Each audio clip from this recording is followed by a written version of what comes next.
to Province House. It's in buildings of destiny such as this that you can feel history come alive. And during the first 8 days of September in 1864, history was made right here that would change the face of North America.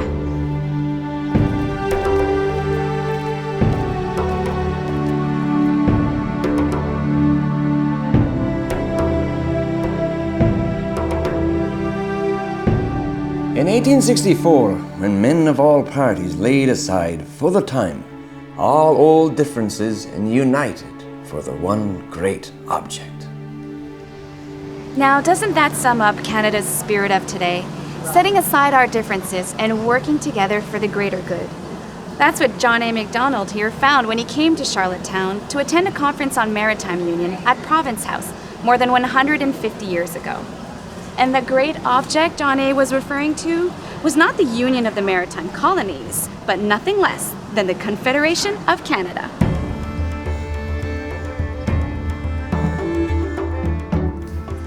Indifference, greed, fear, stubbornness, diverse loyalties, neglect, and differing visions were just some of the obstacles the British colonies needed to overcome if there was even a glimmer of hope for Confederation.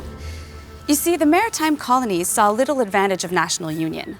They were all loyal to Britain, and their individual colonial economies thrived as they built ships and sent timber, fish, and produce to England, Europe, and America.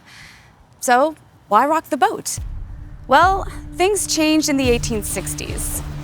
Britain, being the birthplace of the Industrial Revolution, had become the greatest economic power in the world. It felt like it no longer needed to protect its colonial trade, as the whole world was now its marketplace. It was looking to cut the costs and trim the fat. What seemed to be the answer to them was to create a self-sufficient super colony in British North America that could govern and defend itself, and foot the bill by itself too. A perfect storm was brewing in 1864, involving two fronts. The warm front was Britain's colonial office, putting pressure on the colony's governors to unite, while the cold front came from the south. The United States were in the midst of a bloody civil war, and some feared that the Americans would invade the British North American colonies at the war's end. New Brunswick was the first colony to react, suggesting a meeting to discuss maritime union involving itself, Nova Scotia, and PEI. But a call for startup talks didn't stir up much action from the other maritime colonies, especially from PEI. It seemed the thought of any sort of union would die even before it was born.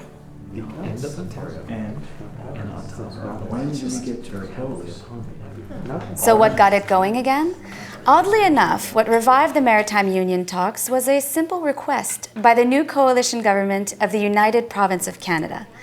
Led by John A. Macdonald, Georges-Étienne Cartier, and George Brown, this shaky coalition had managed to break the political gridlock the province of Canada had been stuck in for years. But Brown and his Reform Party only lent their support to Macdonald and Cartier under the condition that the three of them would work together towards a national union. Having heard wind of the Maritime Union Conference, they asked if they could crash the party, and they had plans to be the life of it. That's if Macdonald and Brown could get along. You see, they tended to butt heads, with Cartier often stepping in as the go-between, or the voice of reason.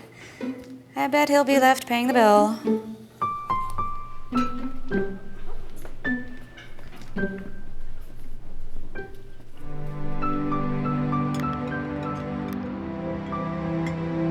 With the interest shown by the Province of Canada, a Maritime Union Conference date was set. To accommodate the reluctance of PEI, who felt that discussing maritime union wasn't worth the effort of traveling for, it was decided that New Brunswick and Nova Scotia would come to Charlottetown. And the party crashers, the Province of Canada, they were included at the last minute as